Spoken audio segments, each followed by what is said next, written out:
হরে কৃষ্ণ, রাধে রাধে। ভগবানের কৃপায় আজ আমরা এখানে সবাই সমবেত হয়েছি ভগবানের অমৃতময় কথা শ্রবণ করব বলে।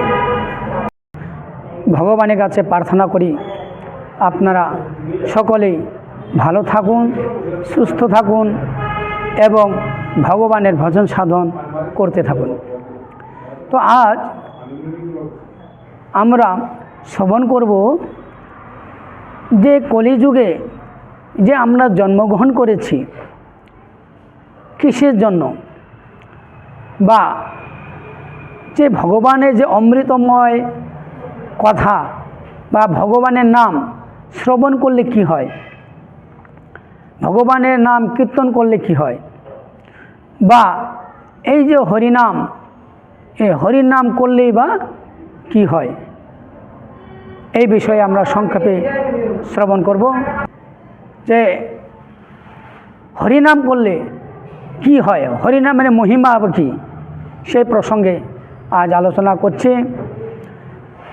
যে চৈতন্য মহাপ্রভু যে গোলক বৃন্দাবনে লুকিয়ে রাখা ছিল, গোপনে রাখা ছিল যে হরিনাম মহামন্ত্র 16 নাম 32 অক্ষর, যে হরে কৃষ্ণ কৃষ্ণ কৃষ্ণ হরে হরে, হরে রাম রাম রাম হরে হরে, এই যে মহামন্ত্র আমরা সবাই কীর্তন করি।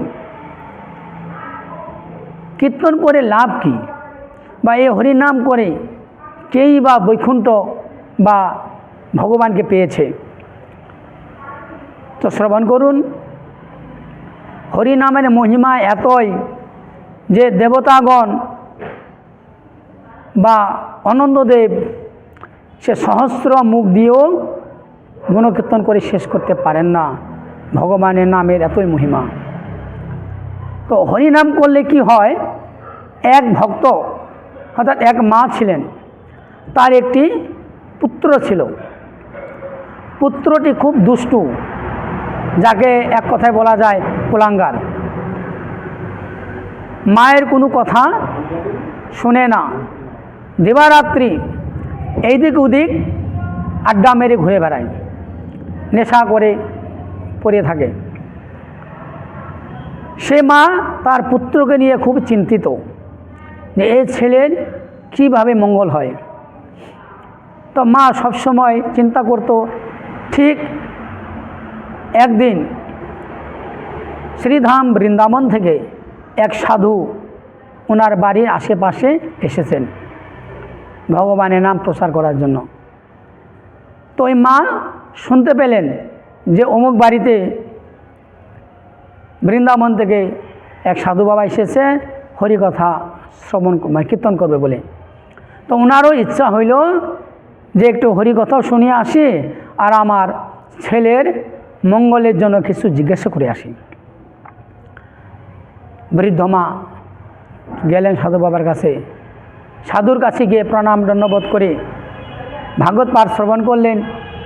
অন্তে সে মা জিজ্ঞেস করলেন সাধু বাবাকে, হে সাধু বাবা, আপনার কাছে আমার বিনীত অনুরোধ, আপনি আমাকে একটু কৃপা করুন যে আমার একটি পুত্র রয়েছে, সে পুত্রটি খুবই দুষ্টু, যে আমার কথা শোনে না বা সাধুগুরু বৈষ্ণবকেও মানে না, সব নেশা টেশা করে যেখানে সেখানে পড়ে থাকে। তাহার কীভাবে কল্যাণ হবে সেটা যদি আপনি বলুন তাহলে মঙ্গল হয়।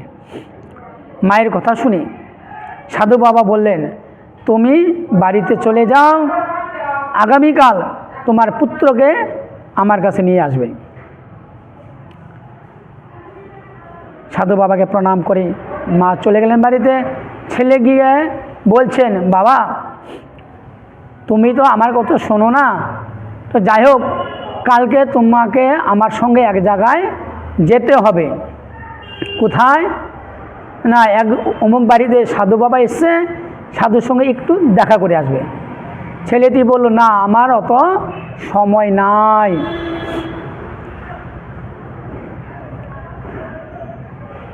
মা বারবার বলছে, বাবা তুমি একটু যাবে আর আসবে, তোমাকে থাকতে হবে না।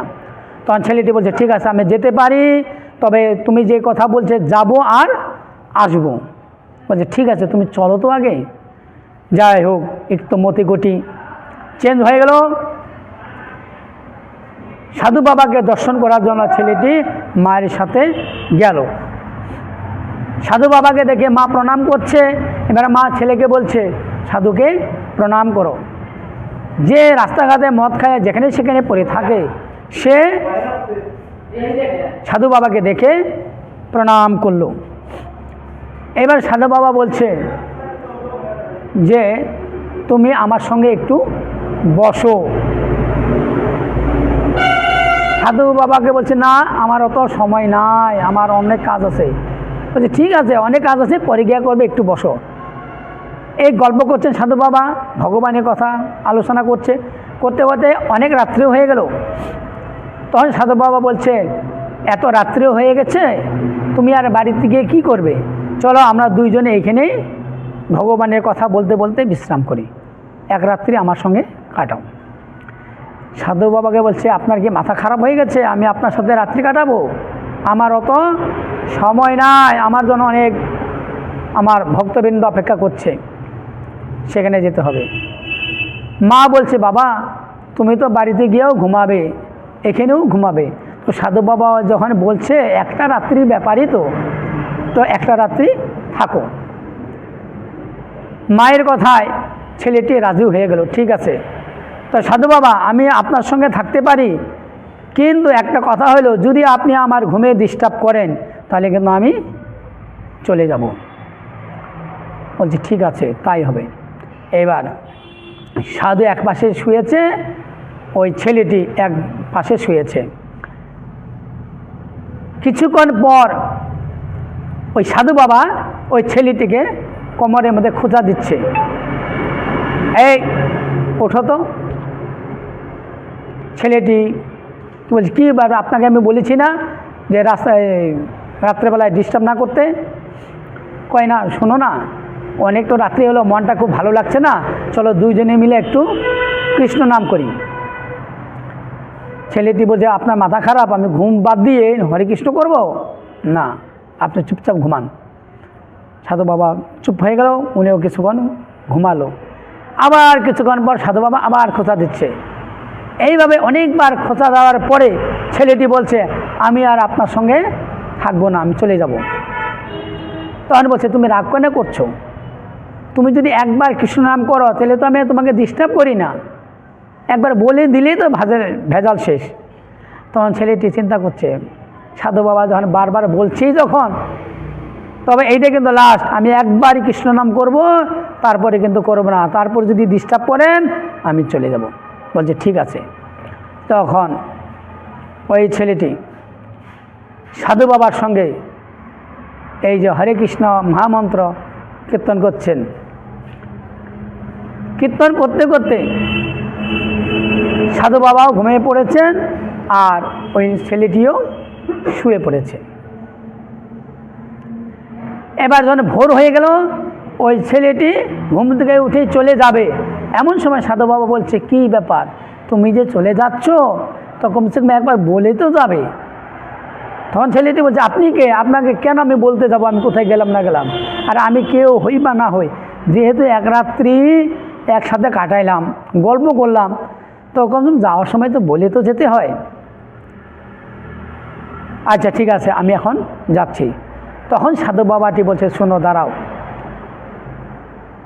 ভবিষ্যতে তোমাকে যদি কেহ কোনো কিছু দিতে চায় তখন তুমি তার কাছে এইটাই বলবে যে আমি একবার কৃষ্ণ নাম করেছিলাম, সে কৃষ্ণ নামের যেটুকু ফল হয় সে ফলটুকু আমাকে দিন, আর কিছু লাগবে না।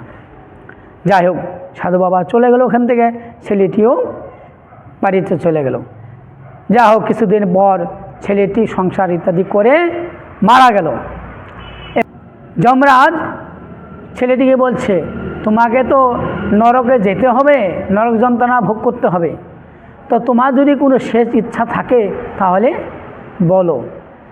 তখন ওই সাধু বাবার কথা মনে পড়ল যে হে মহারাজ, যদি আপনি আমাকে কিছু দিতে চান তাহলে আমি কোনো এক সময় এক সাধু বাবার কথায় কৃষ্ণ নাম করেছিলাম, 16 নাম 32 অক্ষর যে মহামন্ত্র, হরে কৃষ্ণ কৃষ্ণ কৃষ্ণ হরে হরে, হরে রাম রাম রাম হরে হরে, এই নামটি করেছিলাম।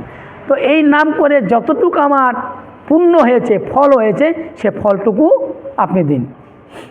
তখন যমরাজ চিন্তা করছে, এর উত্তর তো আমার কাছে নাই, এক কৃষ্ণ নামের মহিমা কত সেটি তো আমার জানা নাই।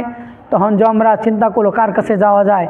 তখন যমরাজ চিন্তা করতে করতে করতে মনে করলো যে নারদ মুনির কাছে যাওয়া যায়, কারণ নারদ মুনি দিবারাত্রি কৃষ্ণ নাম করেন। যমরাজ ওই ছেলেকে নিয়ে গেল নারদের কাছে। নারদকে বলছেন, হে নারদ, আমি খুব বিপদে পড়েছি। কি, এই ছেলেটি একবার কৃষ্ণ নাম করেছে, তো একবার কৃষ্ণ নাম করলে কী ফল দাঁড়ায় সেই ফল তো আমার জানা নেই। তো তুমি তো কৃষ্ণ নাম করো, তাহলে তুমি বলো।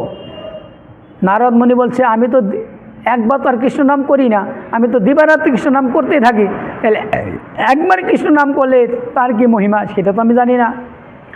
তাহলে কে উত্তর দিতে পারবে? তো একজন দিতে পারে, সেটা হলো আমাদের পিতামহ ব্রহ্মা দিতে পারে। ব্রহ্মার কাছে গেলেন। এখন পিতামহ ব্রহ্মার কাছে গিয়ে বলছেন, হে পিতামহ, আমরা খুব সমস্যায় পড়েছি। তো ওই ছেলেটিকে নিয়ে কে কে গেল? স্বয়ং যমরাজ, নারদ মুনি 2 জন, আর ওই ছেলেটি 3 জন গেল ব্রহ্মার কাছে।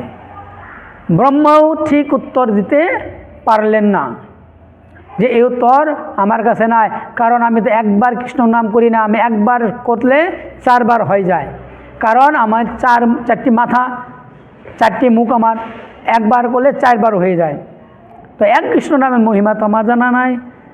তাহলে আর একজন দিতে পারে, তিনি হলেন দেবাদিদেব মহাদেব, যিনি 24 ঘন্টা হরিনাম কৃষ্ণ নাম করেন। এখন যমরাজ, নারদ মুনি, ব্রহ্মা আর ওই ছেলেটি সঙ্গে করে নিয়ে চলে গেলেন কৈলাসে।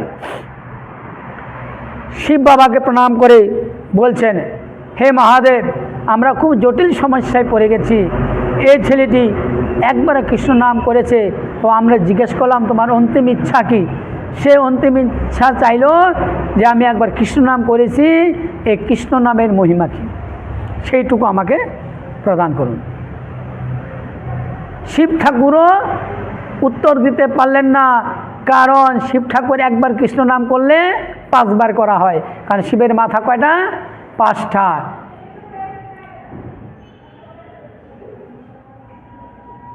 শিব ঠাকুর উত্তর দিতে পারলেন না, বহুত সমস্যা। তাহলে চিন্তা করুন, ওই লোকটি এখন বলছে, ছেলেটি বলছে, হে যমরাজ, আমি আপনার সঙ্গে এসেছিলাম ফল পাওয়ার জন্য, আর আপনার সঙ্গে হেঁটে হেঁটে এত দূর দূর আমি হাঁটতে হাঁটতে ক্লান্ত, হাঁটতে পারবো না। এখন শিব ঠাকুর বলছে, আমার তো উত্তর না, এর উত্তর একমাত্র দিতে পারে এই নাম যার, সেই দিতে পারে, অর্থাৎ বিষ্ণু।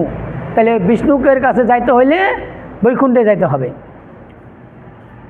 তখন ওই ছেলেটি বলছে, আমি আর হাঁটতে পারবো না, যদি আপনারা আমাকে আপনাদের কোনো কিছুভাবে আমাকে যদি হাঁটতে না হয় সেই ব্যবস্থা করতে পারেন, তাহলে আমি যাইতে পারি। এখন যমরাজ, ব্রহ্মা, নারদ, শিব মহা সমস্যায় পড়ে গেল। কি, তখন এই 4 জন একটি পালকি তৈরি করলেও, পালকি করে পালকিতে বসাইলো। আর ওই ছেলেটি বলছে, তোমরা 4 জনে আমাকে নিয়ে চলো বৈকুণ্ঠে। কি করবে? বাধ্য হয়ে নিয়ে শিব ঠাকুর, যমরাজ, পিতামহ ব্রহ্মা আর নারদ 4 জনে ওই ছেলেটিকে ঘাড়ে করে পালকি করে নিয়ে যাচ্ছে বৈকুণ্ঠ ধামে। গিয়া পৌঁছাইল বৈকুণ্ঠ ধামে। ভগবানকে দণ্ডবত প্রণাম করে ভগবানকে বলছেন, হে প্রভু, আমরা খুব সমস্যা নিয়ে আপনার কাছে এসেছি, এর একমাত্র আপনি এর উপায় বলতে পারেন। কি উপায়? যে আমরা একটা সমস্যা পড়েছি, কি এই ছেলেটি কোনোদিনও কৃষ্ণ নাম করে নাই, কিন্তু একবার কৃষ্ণ নাম করেছে। তো একবার কৃষ্ণ নাম করলে কি ফল হয় সেটা জানতে চেয়েছে, কিন্তু আমাদের তো সেটা জানা নাই। তখন ভগবান এদের কথা শুনে একটু মিসকে মিসকে হাসছেন আর বলছেন, হে মহাদেব, তুমি হচ্ছে দেবতাগণের আরাধ্য দেব, দেবাদিদেব মহাদেব, আর তুমি নাকি এত বোকা।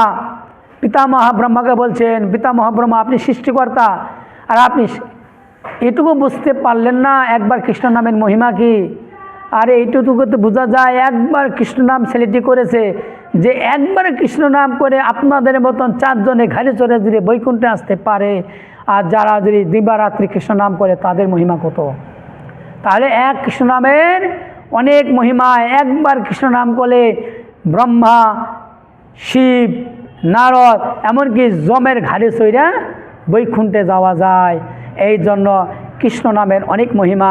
আপনারাও সপরিবার কৃষ্ণ নাম করবেন, আপনাদের মঙ্গল হোক এই কামনা করে এখানে আমরা বিশ্রাম করছি।